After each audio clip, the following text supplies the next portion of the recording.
Hey, and welcome to Sue Rogers Unedited. I'm Sue Rogers.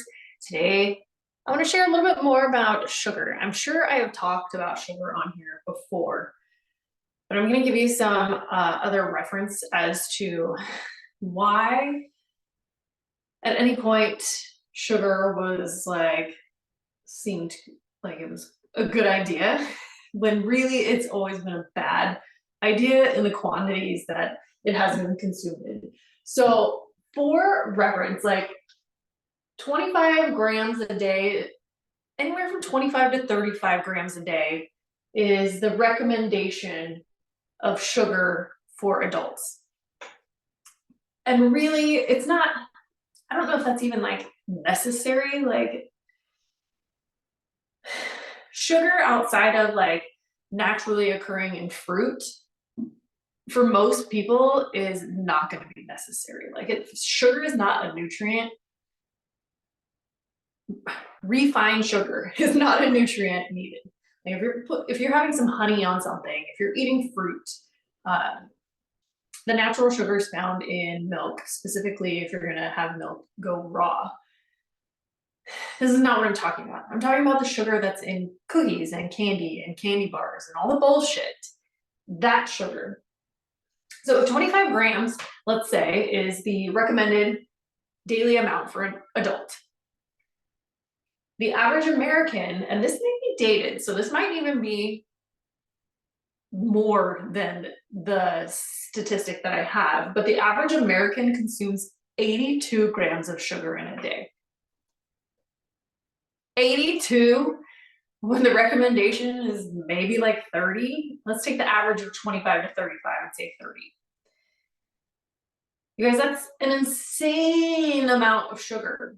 And your body isn't going to use all of that sugar. Like anything that we don't use, your body's going to potentially store and save as fat. But not only that, the damage internally that happens from the response in the body to the spike in your blood sugar and your body's production of insulin to get it back down, the physiological response that happens internally is long-term damaging to the body and not good for the body. So how did we even get to this point, right? At one point, nutrition labels didn't even have to be on food packages to tell you the quantity of sugar in a product. Let's see, it wasn't until 1990 that nutrition labels became mandatory in the United States. And even then, they still didn't have to list the amount of added sugars. So for decades, you got the sugar industry working to try to control the narrative around their product, okay? And why would somebody want to? If you're profiting off of your product, then you don't want somebody to come along that's going to ruin your profits, which is terrible to think, knowing that your product is potentially damaging and long-term terrible for everyone, but you're so concerned about your profits that you're going to do anything and everything to still poison everybody with your product. And it happens on so many levels in the world, specifically from my own experience living in the United States. So, right, we've got everybody eating all this sugar, and I always use this example specifically because I used to drink a tall white chocolate mocha with no whipped cream from stupid Starbucks. Okay, you've probably heard me bash Starbucks on here before. And I bash it as a former. I used to consume it every once in a while. I may still have a latte with 1 pump of syrup, even though I know that syrup is still bullshit syrup that has probably fucking caramel color, which is toxic. But I'm doing so many other things to flush toxins out of the body. And I'm not justifying what I'm doing, but I'm telling you I'm not perfect. Okay, this is not about perfection. This is about making small incremental changes to be better to help our bodies be healthier. Now that 1 tall white chocolate mocha from Starbucks with no whipped cream, 47 grams of sugar. Remember, the daily recommendation is 30. So in that 1 stupid drink. And remember, the tall is the small, okay? The smallest size Starbucks with no whipped cream on the top. And that bullshit is already way over exceeding my daily amount in that one cup. Was it worth it? Well, ignorance is bliss. So when I was drinking it and I didn't know what it really consisted of, well, what the fuck did I care? Well, now that I know what's in it, if I were to ever get one, I would say, because I think the tall size, they even put 3 pumps of syrup. So if you really want to get something, just have them put 1 pump of syrup in it. So you're still getting some of the flavor, but not the massive amount of unnecessary shit that gets dumped in it from 3 pumps. I don't even know how many pumps of syrup they put in the bigger sizes. Can you even imagine how much is in that? I mean, we could look it up and find out, but I don't want to waste time searching for the higher quantities that you know are going to be in the bigger size drinks.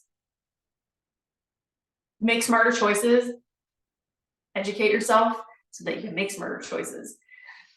But you guys, up until the 60s, the diets in the US mostly consisted of healthy fats, fruits and veggies.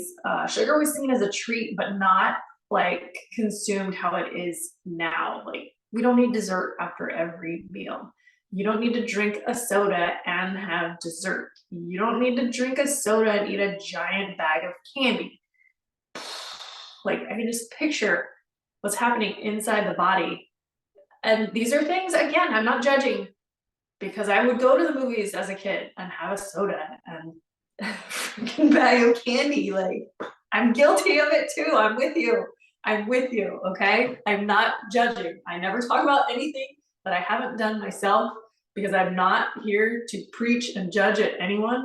I'm here to share what I've learned from shit that I've done in the past. And hopefully you can make smarter choices, or hopefully you already make smarter choices.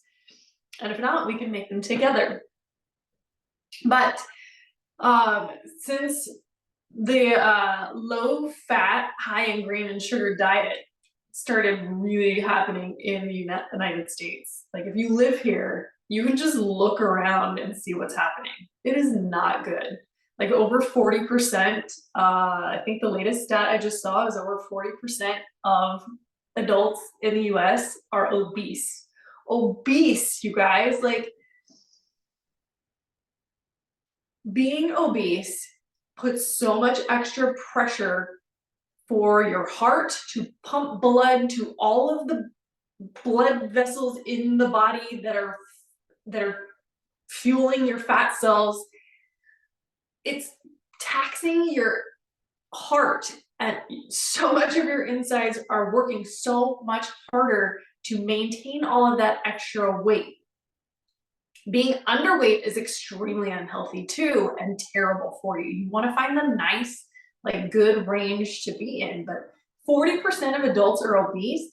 Like, we saw this with the freaking Rona. Everybody was like, oh my gosh, it's killing everybody. And the first thing I said was, show me the statistics for how it's affecting healthy, middle age range, or young adults. Don't show me how it's affecting elderly. We've got so much going on with elderly bodies. Also, potentially, you know, as the body ages, things don't function as properly. So elderly potentially are immune compromised.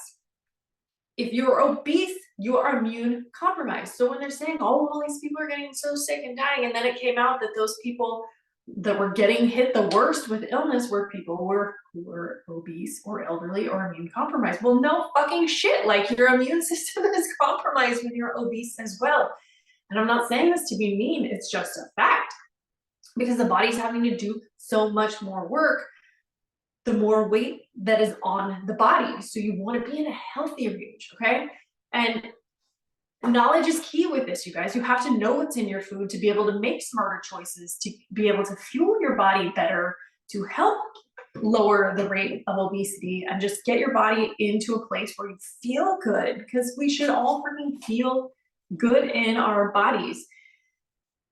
But I mean, overall health has really freaking tanked since the 60s. And if you go back and look at pictures of people, there's one floating around the internet all over of the beach in the 70s and how nobody was obese, okay? because they were eating healthy fats, fruits and veggies, not high quantities of sugar. But sugar got hidden by the sugar industry to where we weren't realizing how much was in things we were consuming and how hidden it was in everything that we are consuming. So the good news is you can find nutrition labels that talk about getting this stuff, how much is in what you're consuming. And if you don't know where to start, you guys, a really easy app to use is MyFitnessPal, because you can go in and food journal. This is what I did. When I first was taking all my nutrition courses to get my degree in wellness, we didn't have apps. I had to write it all out by hand and then use books to give me the exact nutrition breakdown. But once the apps were available, I got even more fine-tuned with this amount of sugars I was consuming by plugging in everything I was eating into this app. And there's so many food journals out there. Just pick whichever one you want. But when you put in the foods that you're consuming, foods and drinks, for the entire day, they'll give you the breakdown of exactly how much of what you are consuming. And then from there, you can make adjustments and start to wean yourself off of things and get a better balance going of the protein and fats to the carbs, because really we don't need a ton of unnecessary carbs either. Fruits and veggies have enough natural carbs in them on their own. You don't need the sugar, you don't need the bread, you don't need the French fries because that's a little higher carb as well. Fill your plate first with tons of protein and green veggies and then go from there. And then eat those things first, and then throw in some fruit, maybe a little bit of a good carb, and see what starts to happen to your body. Like, everybody used to eat nothing but real butter and lots of eggs and lots of steak. And then sugar came along, and now we're unhealthy and trying to blame it on the things that everybody ate forever when everyone was still healthy.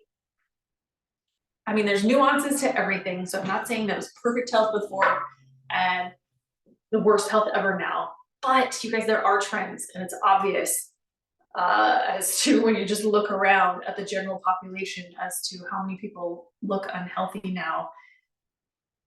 And it makes sense as to why. It's because what you're putting in your body. And we're also more sedentary. Like, all these fancy technologies keep us from having to do all this manual labor things that we used to do, or even go out and grow your own food in your own yard. And we're so busy, fucking glorified busy. I hate the glorified busy. Stop saying you're fucking busy. Take care of your body. Be in tune with your body. Don't just think I have to do all this extra shit that I don't even like doing, and in the meantime I have to run and just grab whatever bullshit fast food is here and there and not pay attention to what I'm putting in my body. Breathe. You got this. You can figure this out. I coach people on this all the time, so if you want extra help, you could always go through my program directly, either a 2-week or a full month reset of the gut, which will tune you into eliminating the excess sugar and junk that you don't need in your body. So just know that you have options, you have help, and there's so many programs out there that I'm sure you can easily find, but even just start with consuming less. Okay, if you have Starbucks every day, cut it out and go every other day. Or if you know you get the drink that has 3 pumps of syrup, cut it down to 2, and then once you're used to that, cut it down to 1, and then maybe eventually just don't drink it at all. You have options. Find baby steps, and it's doable, so that you can get rid of the excess sugar, because it's not doing you any favors. It did not do me any favors. It led to the issues that I had going on with my gut, which I talk about in Skinny Sick, and how I've reversed most of it. And I'm not saying I never have sugar now. I do occasionally, but once you cut it out, it doesn't taste the same anymore, and your body won't crave it anymore. And a lot of times those cravings are because there's an underlying illness and the sugar is feeding that illness. So you want to break that cycle. Okay, before I keep going on and on and on and on, because I could, I'm gonna close it out here. I appreciate you guys. Thank you for listening. Like, subscribe, follow, share here on Anchor, Spotify, YouTube, on Instagram and Facebook at Balanced Day Life. My website is www.balancedaylife.com. You can hit me up on any of those platforms, especially if you're wanting some extra gut health reset help and to get rid of some of that sugar from your diet. All right, have a great freaking